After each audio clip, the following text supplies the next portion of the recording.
Toda quarta-feira nós falamos aqui no programa Mais Catalão sobre saúde mental, trazemos dicas para você que acompanha o nosso programa e hoje nós estamos recebendo aqui no estúdio a psicóloga Rubiana Rodrigues, que vai falar conosco sobre a importância do atendimento humanizado. Oi, Rubiana, boa tarde, seja bem-vinda, prazerão te receber aqui no programa. Boa tarde, Leandro, é um prazer poder estar aqui, boa tarde, ouvintes. Boa tarde, Rubiana, seja muito bem-vinda aos nossos estúdios. Quando a gente fala de atendimento humanizado, traz pra gente, assim, até uma expectativa muito grande, né? Do que a gente vai dizer a respeito disso. Mas vamos começar primeiro explicando ao nosso ouvinte o que é, então, esse atendimento humanizado e o que seria, então, humanizar um atendimento. Você já teve a oportunidade de ir num hospital ou num ambiente hospitalar e perceber que a estrutura, equipamentos, tudo de primeira, né? Tudo muito tecnológico, informatizado, mas se sentiu não atendido, não acolhido como deveria, né? Porque não adianta tecnologia, porque por trás dela estão as pessoas. E a humanização é o ato de você atender um ser humano, né? Atendendo outro ser humano. Então, a partir do momento que você se sente acolhido, que você é atendido com atenção, que você se sente em casa, é um primeiro passo para o resultado de um bom atendimento e até do sucesso desse tratamento. Agora, Rubiana, de onde que vem esse termo, né? Atendimento humanizado? A humanização, Leandro, na realidade, ela começou lá atrás na saúde mental. Em 1960, um filósofo francês, Michel Foucault, lançou um livro chamado A História da Loucura.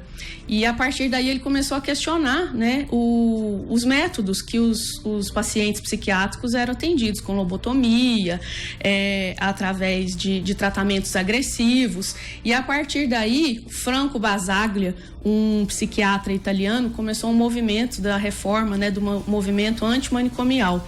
Em Gorizia existia um manicômio e na cidade de Trieste também. Então ele começou a querer mudar as práticas que eram feitas nesses hospitais com esses pacientes.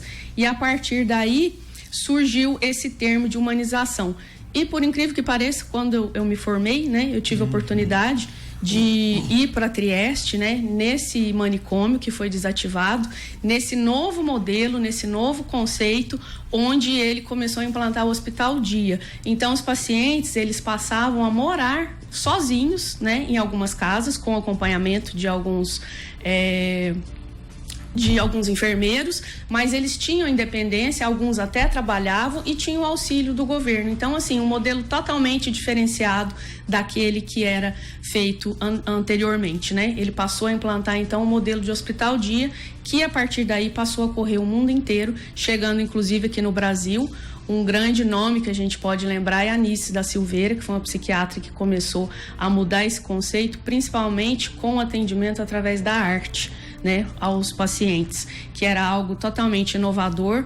Na época foi comparado inclusive com o tratamento que os presos tinham, né? Então nada mais era do que um depósito. O tratamento, na realidade, de fato, que fizesse efeito não existia. Então tudo começou a mudar lá na Itália com esse termo, e a humanização vem a partir daí até chegar agora nos dias atuais, onde o conceito continua o mesmo, né? Tratar o ser humano de forma integral, de forma individualizada. Quanto menos padrão, quanto menos a gente colocar dentro da caixinha e tratar ele, né, de forma individualizada e personalizada, melhor vai ser o resultado.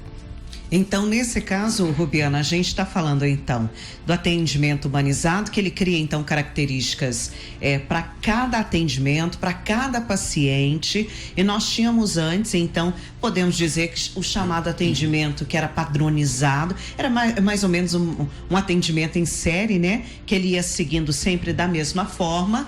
E agora, então, a gente percebe essa diferença do que vinha acontecendo e o que a gente tem hoje. A gente pode até lembrar do caso ali de Barbacena, né? Que era um caso de atendimento manicomial que era totalmente em série, né?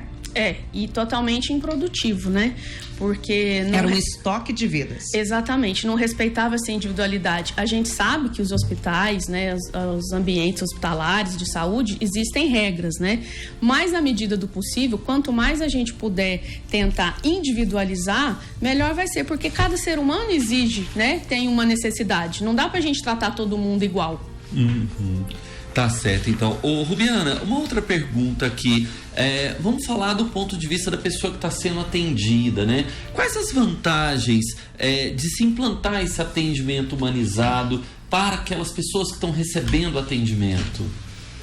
Olha, eu te falei que o sucesso, né, do tratamento depende muito disso, porque a partir do momento que a equipe, o médico tem uma escuta mais ativa, né, o paciente se sente acolhido, ele se sente atendido na sua necessidade, ele leva o tratamento mais a sério. Isso faz com que fortaleça os laços, né, entre a equipe e o paciente, facilitando então que ele possa ter aí um melhor tratamento em relação às condições de saúde dos profissionais, o ambiente melhora, tem menos faltas, menos rotatividade, porque não tem como você pedir para a equipe tratar bem o paciente se a equipe não é bem tratada, né? Então, primeiro, esse conceito tem que começar com a própria instituição em relação à equipe de saúde. A equipe de saúde também tem que se sentir num ambiente saudável, produtivo, para que ela possa repassar isso para os pacientes. Como é que eu vou cobrar de uma pessoa que ela dê um atendimento humanizado, que ela dê atenção, se ela não recebe, né? Então, ninguém dá o que não tem.